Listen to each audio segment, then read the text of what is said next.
Во ім'я Отця і Сина, і Святого Духа, Христос посереді нас. Нині маємо два праздники: Воскресний день, Мала Пасха і Благовіщення Пресвятої Богородиці.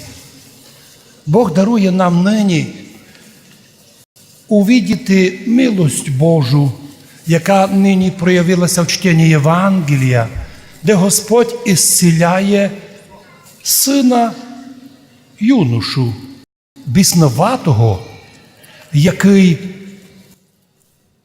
волею суддів таїнственно став біснуватий, і батько у великій біді і в горю, в страданнях привів його до апостолів, котрі не могли знати біса, а потім привів його до Ісуса. Удивительно, що сьогодні Євангеліє вказує нам природу біснування чоловіка. Це відступлення від Бога, гріхи і беззаконня уводять чоловіка від Бога, і чоловік думає, що він буде свободний. Молитися не треба Богу, постити не треба, до церкви не треба ходити. А тут таким мудрим сатана готує ловушку. Вони із Божої благодаті вискочивши, подумали, що попали на нейтральну територію, а нейтральної не є. Вони попали во власть сатани, і такі люди іменуються церков'ю біснуваті. Біснуватий чоловік, у древності ми видимо, як люди падучу болезнь мають, як піна тече з уст, як біснуваті у Євангелії роблять страшні чудеса, ланцами зв'язують руки, ноги, а вони то розривають, як вони всякі муки роблять і збивають людей, нікого не бояться. Як ми видимо і нині в Індії, біснуватих закапують у землю, а вони вдруг ожили. Ми розуміємо природу таких псевдочудес, сатанінські ігри. І от такий батько привів до Ісуса свого сина, біснуватого, і сказав: Господи, поможи мені, чим можеш, бо так се мучимо. Наша дитинка, наша кровинка, а так нас вимучив. Напозирався телевізора, наслухався розвратної вулиці, нанюхався различних мерзостей, і тепер став біснуватий, і ми не знаємо, що робити. Ну, хоч можеш, хоч чим, поможи нам. Якщо будемо уважні до слов Євангелія, то нині і у нас, і в нашому Ужгороді, і в многих городах тисячі людей мають подобну проблему. Цей світ витряс із дитини в школі релігію, викинув її вон у цей світ без підготовки, а цей світ пожирає жертви, котрі не мають опиту духовного життя. І такі юноші, така молодь, да й дорослі люди вже, не знаючи прийомів захисту, попадають у сферу сатанінську і стають біснуватими. Коли вже чоловік біснуватий, його воля поражена, і він думає, що він свободний, інтересний, прогресивний, такий собі мудрий, а він уже давно не лічність. Уже його рішення не приймаються, уже сатана диктує, що їсти, що пити, що казати. В результаті чоловік біснуватий стає некий медіум, посередник, некий інструмент, через який сатана діє і робить свої комедії. Господь сказав батькові: «Накілько возможно віруй». Все возможно віруючому. Батько віруючий може молити сина: Батьки віруючі, коли ходять до церкви, вони в якійсь мірі деколи кажуть: Господи, сусід не ходить до церкви, а так у нього все добре. То, що у сусіда богача діти наркомани, пропащі, може деколи незамітно, але і так буває. А в тебе, ходячи в храм Божий, щось тобі не додали, не доплатили, обманули. Но Бог компенсує дітям Божим все необхідне для життя чудним образом. Так і нині батько таку фразу сказав: Господи, я вірую, но поможи моєму невір'ю. Бо я теж збитий з толку, як нині мільйони людей напозиралися телевізора його гнилих передач, обманчивих, ложних, коли так називаємо различні псевдопрофесора виражають якісь теорії антирелігійні, коли на цьому світі злі люди клеплють секти і различні нові релігії. В цьому хаосі інформаційному чоловікові так тяжко держатися в рамках віри Божої, отечеської, прадідовської, православної. Іменно цю проблему, яку мають нині мільйони людей, нині батько приніс до Ісуса, сказав: я вірую, но головами так перебита тима ложами цього світа, ложами цього світа, що я прошу Тебе, Господи, вірую, поможи моєму невір'ю. Коли привели юношу до Ісуса, Господь благословив його і згнав біса.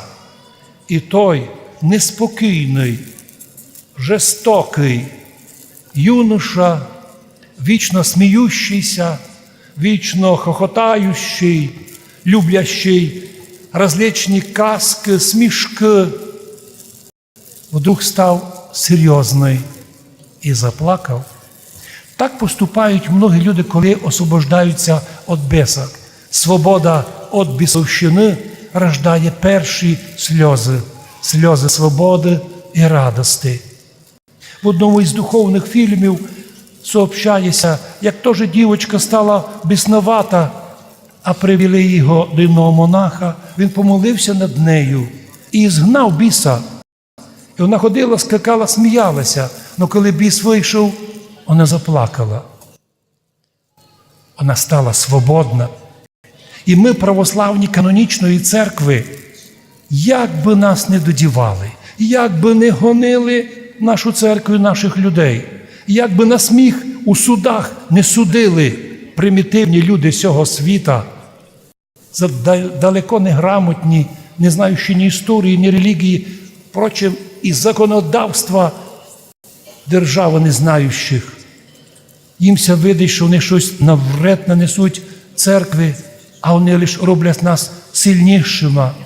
І якщо сльоза потече у людей, збитих під храмами православними, то це сльоза покаяння, чистоти і святості, і Божих проклятій гонителям і захватчикам храмів.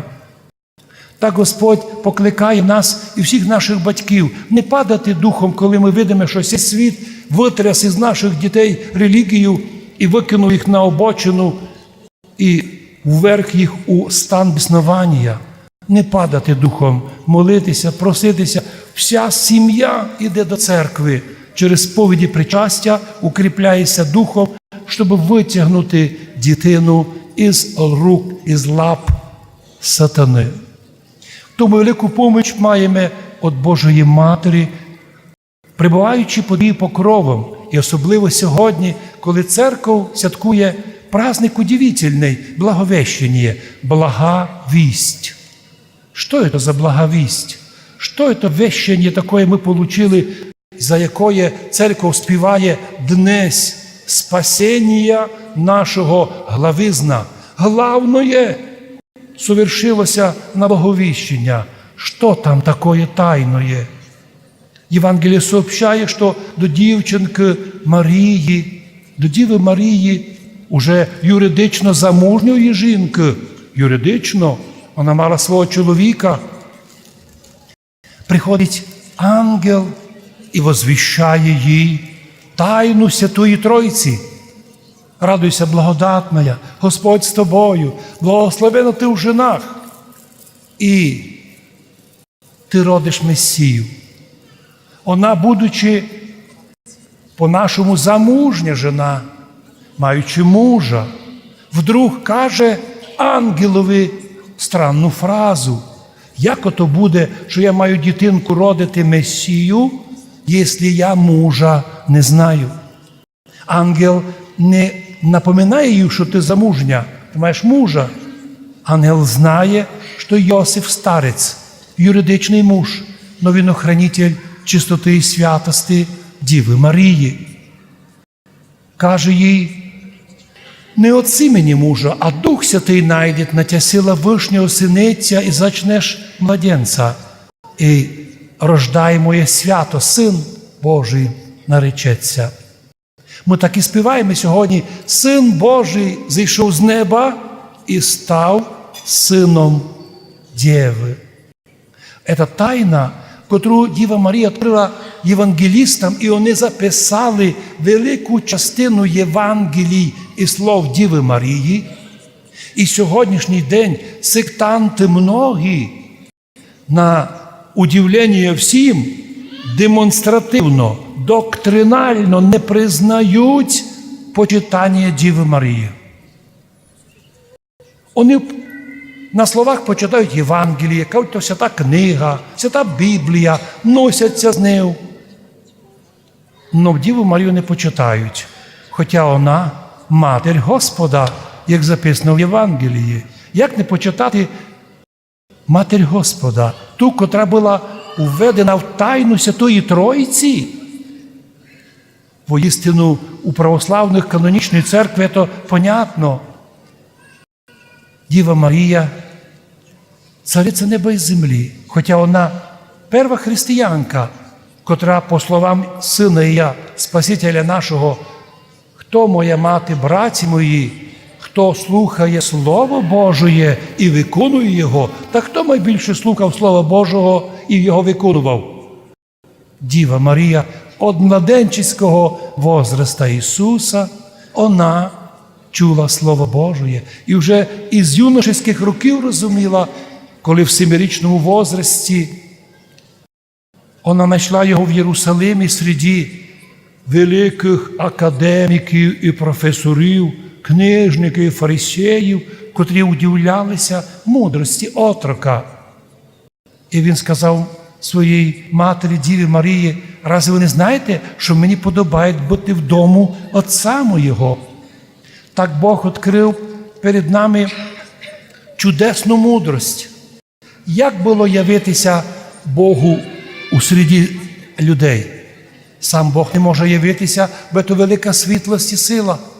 Мойсей тільки видів слід Божий, і осталася на ньому така світлость, що його чоло світилося такою благодаттю, що мусив закривати чоло некою чолмою, яка сьогодні символічно носять восточні народи, і євреї, і мусульмани.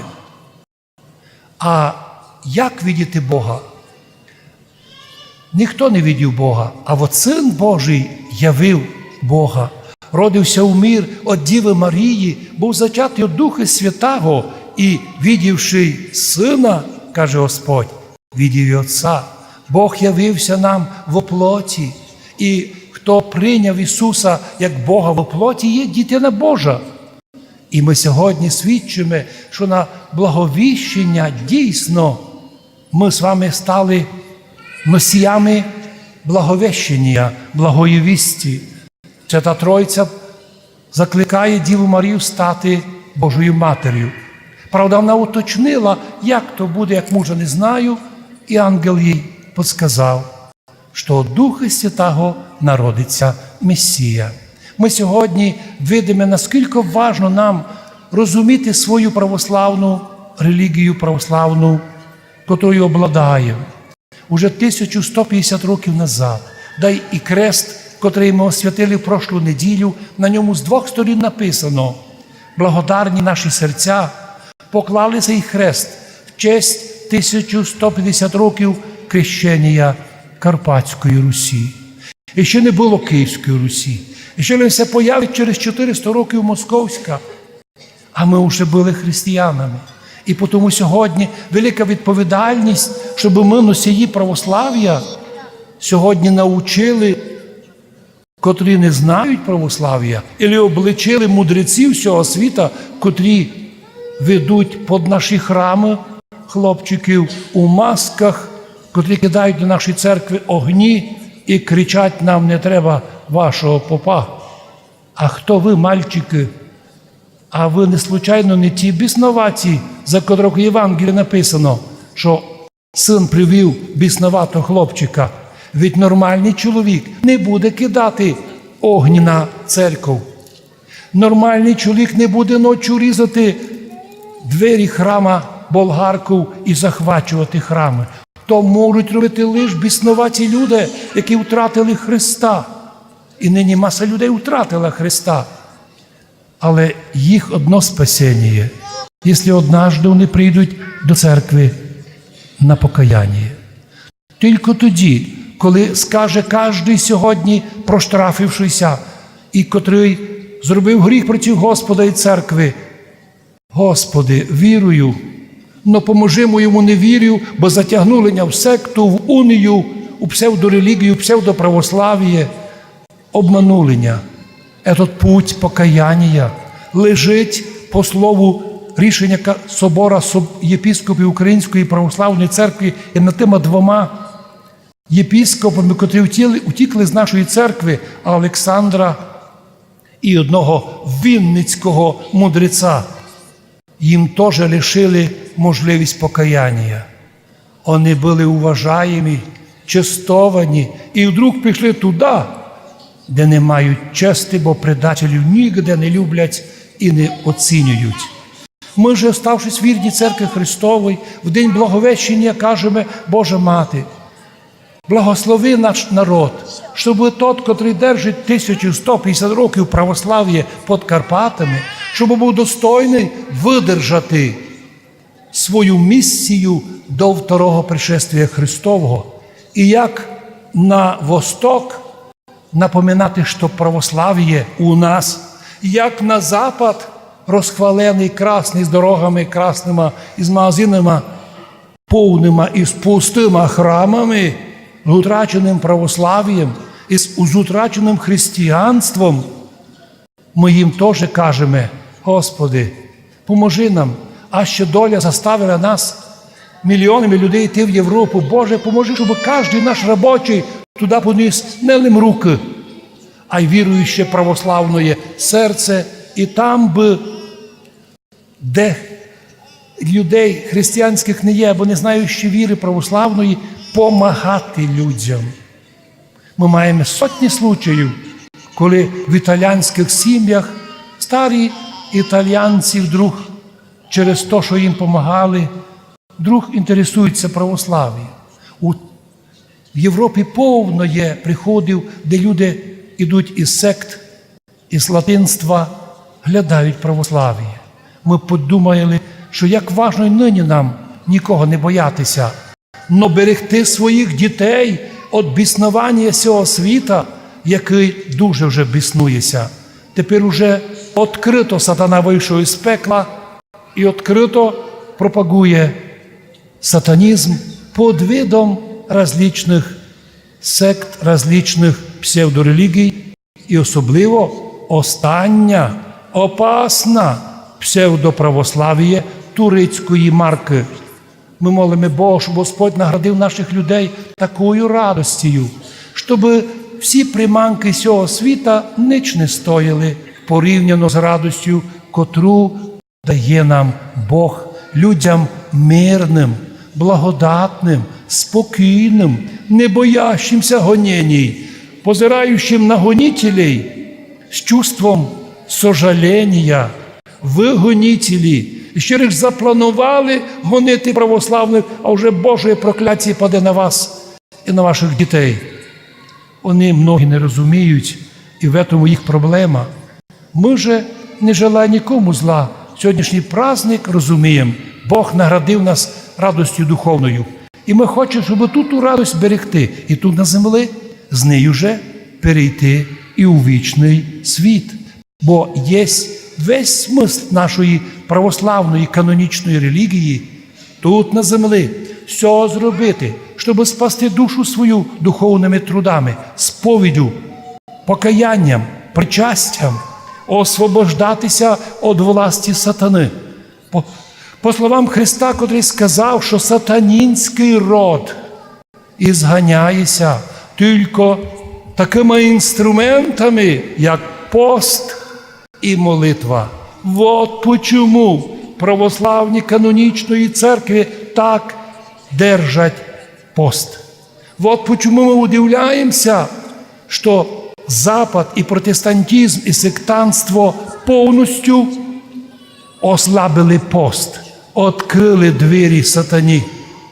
А коли ми ще знаємо, що крест ограждає нас від сатанінської сили, а протестантизм і ето оружие откинув, то ясно, чому вони такі агресивні і ненависливі православних. Вони відкрили двері, повні двері сатані. І чекати від них благословень невозможно. Господи, благослови наш народ 1150 років православний, щоб ми були достойні і самі держатися в православії, і учити одних на восток, а одних на запад, щоб кожен, хто приходить у Закарпаття, древню Карпатську Русь, навчився вірі православної, поститися, щоб тут на землі, де проповідували Кирил і Мефодій ученики, завжди залишалися святі храми і монастирі. Бо так поступаючи тут на землі, ми діти Божі, під покровом Божої Матері, а в вічності разом зі святима наслідники Царства Божого. Амінь. Христос посеред нас.